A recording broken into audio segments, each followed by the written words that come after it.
World லெவல்ல வந்து Iran ஒரு தாக்குதல் பதிலுக்கு இஸ்ரேல் மேல நடத்த போறாங்கன்னு சொன்னப்போ அது யாரும் பெருசா சீரியஸா எடுத்துக்கல. காரணம் என்னன்னு பார்த்தீங்கன்னா, டெல் அவிவ் அப்படிங்கிற இந்த ஒரு சிட்டியா இருக்கட்டும், ஆர் இஸ்ரேல் மொத்தமாவே இருக்க இஸ்ரேல் ரொம்ப சின்ன ஊர் சரியா? இந்த கண்ட்ரியே ரொம்ப சின்ன கண்ட்ரி. ஈரானோட கம்பேர் பண்ணீங்கன்னா, அது ஒரு ஈரான்ல இருக்கிற ஒரு ஸ்டேட்டோட சைஸ் தான் மொத்த இஸ்ரேலே இருக்கும். ரொம்ப சின்ன கண்ட்ரி. ஆனா இந்த கண்ட்ரி ஃபுல்லாவே வந்து பார்த்தீங்கன்னா, அயர்ன் டோம் அப்படின்னு சொல்லப்படக்கூடிய அவங்களோட ஏதாவது ஒரு மிசைல் தாக்க வந்துச்சுனாலும் அது வானத்திலேயே போய் இங்க இருந்து பதிலுக்கு மிசைல் போய் அது வானத்திலேயே துவம்சமாக்கிடும். இந்த மாதிரி ஒரு டெக்னாலஜி வந்து அவங்க ஊரு ஃபுல்லா வச்சிருக்காங்க. அதுதான் இரும்பு கவசம் மாதிரி அயர்ன் டோம் அப்படிங்கிற ஒரு பேர் வச்சு அது வேர்ல்டு லெவல்ல அதிகமா பேசப்படக்கூடிய ஒரு விஷயம். இது போக என்னன்னு பார்த்தீங்கன்னா, இப்போ ட்ரம்ப் தான் அமெரிக்கால இருக்காரு. அவர் வந்து போர்னா முதல்ல வந்து நின்னு சந்தோஷப்பட்டு செலிப்ரேட் பண்றாரு. நான் மிரட்டுறாரு. போர வச்சு தான் மிரட்டவே செய்றாரு. நீ பாத்தியா? நீ கேட்கல. பாத்தியா? உன் சைடு செத்துட்டாங்க. அந்த மாதிரி பேசிட்டு இருக்கிற ஆள் இருக்காரு. சோ அமெரிக்காவோட மொத்த இன்டெலிஜென்ஸ் சப்போர்ட் இஸ்ரேலுக்கு இருக்குது. இஸ்ரேலோட ஓன் அயர்ன் டோம் இருக்குது. இது போக அமெரிக்காவோட ஆயுதங்கள் எல்லாமே இஸ்ரேல் கிட்ட இருக்குதுன்னு நான் சொல்லல. அதையும் ட்ரம்பே சொல்றாரு. வேர்ல்டுலயே பயங்கரமான ஆயுதங்களை உருவாக்குறது அமெரிக்கா தான். அந்த ஆயுதங்கள் எல்லாத்தோட ஆக்சஸும் இஸ்ரேல் கிட்ட இருக்குது. ஈரானே பாத்துக்கோ அப்படின்லாம் சொல்றாரு. சோ இவ்ளோ பெரிய ஸ்ட்ராங்கான டிஃபென்ஸ் ஆஃபென்ஸ் எல்லாம் இருக்கிறப்போ ஈரான் மாதிரி ஒரு கண்ட்ரி வந்து இஸ்ரேல் எதுவும் பண்ணிட முடியாது அப்படின்னு தான் எல்லாரும் நினைச்சாங்க. பட் நேத்திக்கு ராத்திரி என்ன நடக்குதுன்னு பாத்தீங்கன்னா, ஈரான் வந்து நினைச்சு கூட பார்க்க முடியாத சைஸ்ல வந்து தாக்குதல் நடத்துறாங்க.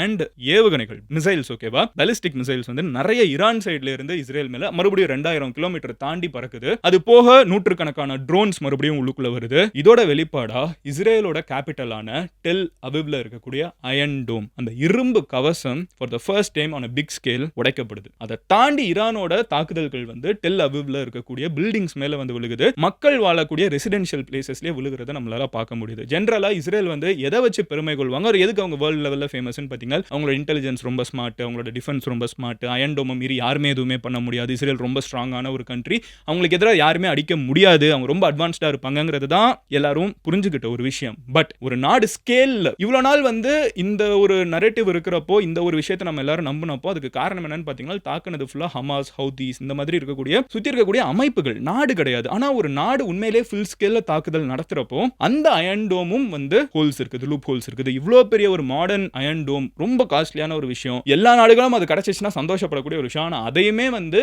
ஈரான்னால பிரேக் பண்ண முடியும். அண்ட் அயர்ன் டோம் மட்டும் கிடையாது. இதுல அமெரிக்கன் இன்டெலிஜென்ஸ் இருக்குது, அமெரிக்கன் டிஃபென்ஸ் ஃபோர்சஸ் இருக்குது. எல்லாரோட சப்போர்ட்டும் ஆல்மோஸ்ட் மொத்த ஒயிட் வேர்ல்டோட சப்போர்ட்டும் இருந்தாலும் அதை மீறி ஈரான் வந்து தாக்குதல் நடத்தியிருக்காங்க. பதிலுக்கு மறுபடியும் இஸ்ரேல் அடிச்சிருக்காங்க.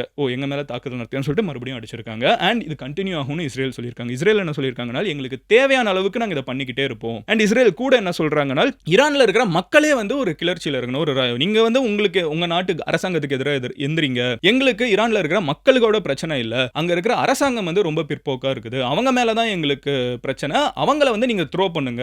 இந்த போற முடிவுக்கு கொண்டு வந்துடலாம்னு இஸ்ரேலோட ஹெட் வந்து நெதன்யாஹு அவர் டைரக்டா வந்து ஈரானிய மக்கள் கிட்ட பேசுறாங்க. ஈரான்ல ஆனா என்ன சென்டிமெண்ட் இருக்குன்னு பாத்தீங்கன்னா, ப்ரொடெஸ்ட். எல்லா இடத்துலயும் இஸ்ரேலுக்கு எதிராக ப்ரொடெஸ்ட். நாட்டோட அரசாங்கத்துக்கு பிரச்சனைனா நாட்டோட அரசாங்கத்தோட பேசணும். மக்கள் ஏன் இறந்து போகணும், பொதுமக்கள் எத்தனை பேர் இறந்து போறாங்கன்னு சொல்லிட்டு அங்க ப்ரொடெஸ்ட் வந்து இஸ்ரேலுக்கு அகைன்ஸ்டா போயிட்டு இருக்குது. சோ இதுதான் இப்போ மிடில் ஈஸ்ட்ல நடந்துட்டு இருக்கிற விஷயம். இதுல நடுவுல இருக்கக்கூடிய கண்ட்ரீஸான ஈராக்கா இருக்கட்டும், சிரியாவா இருக்கட்டும், இந்த மாதிரி நிறைய கண்ட்ரீஸ், ஜார்டன், அவங்கலாம் வந்து ஏர் ஸ்பேஸே வந்து கொஞ்சம் கொஞ்சமா க்ளோஸ் பண்ண ஆரம்பிச்சிட்டாங்க. அவங்களோட ஃபிளைட்ஸ் பறக்கிறது கஷ்டம், இன்டர்நேஷனல் ஃபிளைட்ஸ் அவங்க மேல பறக்கிறது கஷ்டம். ஏன்னா 2000 கிலோமீட்டருக்கு நடுவுல நிறைய நாடுகள் நடுவுல இருக்கிற நேரத்துல இந்த ரெண்டு நாடுகளும் இப்படி சண்டை போட்டுட்டு இருக்காங்க. அண்ட் இது வந்து பெருசா இந்தியா வந்து ஏர் ஸ்பேஸை க்ளோஸ் பண்ணிட்டு தாக்கணும். பாகிஸ்தான் வந்து பேசஞ்சர் ஃபிளைட்டுக்கு வந்து பின்னாடி ஒளிஞ்சுக்கிட்டாங்கன்னு சொல்லிட்டு இந்தியன் ஆர்மி சொல்லுச்சுல, அந்த மாதிரி இந்த தாக்குதல் அப்போ பாத்தீங்கன்னா முதல் தாக்குதல் இஸ்ரேல் பண்றப்போ பேசஞ்சர் ஃபிளைட்ஸ் நிறைய போயிட்டு இருந்திருக்குது. அதுக்கப்புறம் இமீடியட்டா பேசஞ்சர் ஃபிளைட்ஸ் நிறைய நிறுத்தி இருக்காங்க. யாருக்கும் எந்த பாதிப்பும் வரல. கண்டிப்பா அதுக்கு பின்னாடி கால்குலேஷன்ஸ்லாம் இருந்திருக்கும். இருந்தாலும் அது வந்து ஒரு மிகப்பெரிய ரிஸ்க். ஏன்னா சாதாரண பொதுமக்கள் பறந்து போயிட்டு இருப்பாங்க. நீங்க வந்து இந்தியால இருந்து கிளம்பி நீங்க வந்து லண்டன் போறீங்கன்னா ஈரான் மேல பறந்து போவீங்க.